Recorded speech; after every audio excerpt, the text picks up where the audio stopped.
This is 20 years down the line. There's nothing that I've heard today that wasn't a problem 20 years ago. And you're saying all the right things, but how can we believe that this is going to translate into anything? And in 2 years' time, we're going to the polls and we're going to tell you what we think. So my question to you is, why has it taken 20 years to be professionalizing municipal managers? We should have done that years ago, surely. Well, I agree with you, Peter, in terms of one issue as we go forward is to deal with the accountability and consequence deficit. It is there.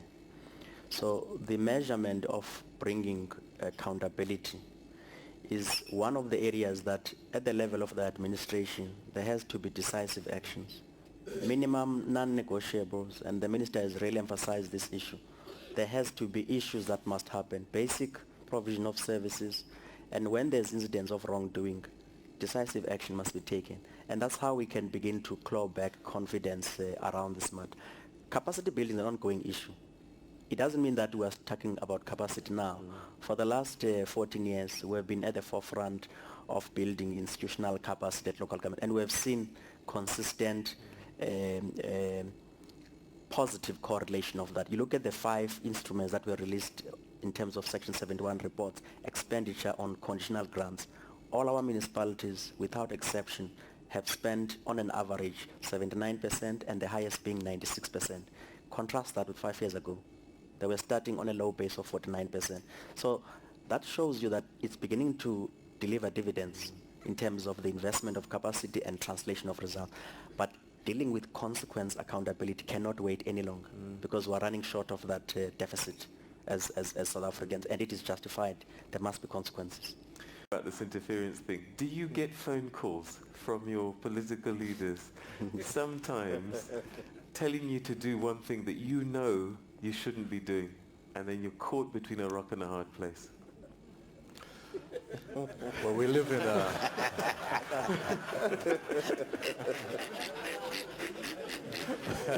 Well, let me attempt that. Peter, remember when I spoke about leadership? Municipal managers are appointed by council. They are appointed by politicians. It's very important that we were able to close that gap. We must communicate. Yes, you do get phone calls, but the issue is how do you manage that? You must be in a position and be sound and be matured and be sober.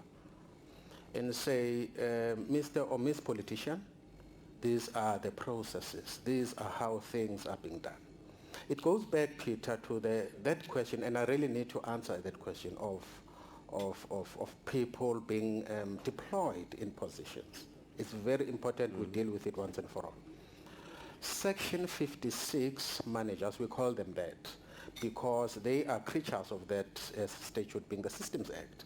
Basically it says a manager who accounts to the municipal manager shall be appointed by council after consulting with the municipal manager. So who appoint that person is the politician. But the municipal manager is there to give advice to that politician to say, let's look at the issues of skills, let's look at the issues of qualifications. I don't think this is the correct candidate. But Trevor, can you keep your job if you say no? Well, I think the key question is that there's a balance between your ethics and what is required from you by law, and if there's a threat of losing your job, I think the choice is about ethics and following the law. And I think the key issue that we must address, it is not just calls to politicians, but also the business ethics that allows for this to happen. In Johannesburg, we found collusion between certain businesses and not politicians, but people who work within the municipality to try to avoid paying for their services. And over 18 people have been arrested around that question. So it's not just one issue. It's an ethics issue in our society that we have to address. All right, let's go back to our tables. Fikile, Bili, table 12. If you could stand up, we'll get a microphone to you. I don't approve of the panel because it doesn't represent women, and I believe I'll get support to that effect. To the lady from ESCOM, you need to Google Operation Badala in order for you to see how to collect the revenue from municipalities. That goes to you municipal managers also. I want to say to municipal managers, you are professionals. You are learned men and women. Don't take mandates that are going to compromise your qualification, your families, and your reputation. I've heard ESCOM make mention of 3 provinces. I strongly believe that Mpumalanga will recover. But as for Gaza and Syria, I'm not sure. But to you municipal managers and to Mr. Tolle George and your panel, I strongly believe whatever you are doing currently in this country, it's positive. The only thing that we need to do away with is to give our municipal managers wrong mandates. Those wrong mandates are going to cost the country its reputation. It's going to cost the country its economy. Let's go back to basics. Let's visit our people and listen to the problems that our people are facing on a daily basis. I'm a revenue enhancement specialist. I deal with municipalities. I see the political mandate. I've lost a municipal manager in one of the provinces because of he appointed me to collect revenue, simply because of he did not get a mandate. Today that man is unemployed. He's got a family. He's got a car. He's got children. He doesn't have an income. He called me yesterday, I don't have an income because I appointed you, but I collected more than 10 million for them per month, simply because I did a data cleansing and I discovered that 17,000 accounts were not billed since 2004. When I took this report and say these accounts are not billed, but they had arrangements on the system, the people who've got arrangements don't pay at the municipality, they pay at the municipal employees. Sure. Those things needs to be put out there. I gave the DG that report.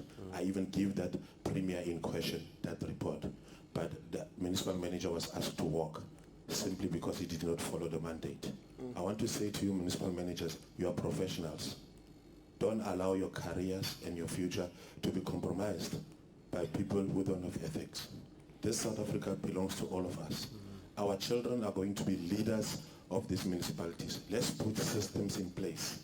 Let's make sure that when our children come and lead this country, they should not ask us, Dad, you are a mayor and municipal manager, what did you do? They should say, this democracy has put things into place. All I want to say to Mr. George and your panel, you are doing a brilliant job. And I want to ask the current new minister of COGTA, please do a audit, qualification audit in municipalities. We are not going to allow municipal managers who are learned, who are going to be overlooked. You cannot have a municipal manager delivering, whereas you give him a mandate to appoint an unqualified director. You understand? You cannot appoint an unqualified person just because you get a mandate. We are not going to work with a mandate in this country. We are going for skills, qualifications, and capacity. Thank you. Okay, wonderful. I think generally when we ask the other questions, you can comment on that, but I think a very powerful statement that's kind of speaking more and more to some of the issues that we've raised already.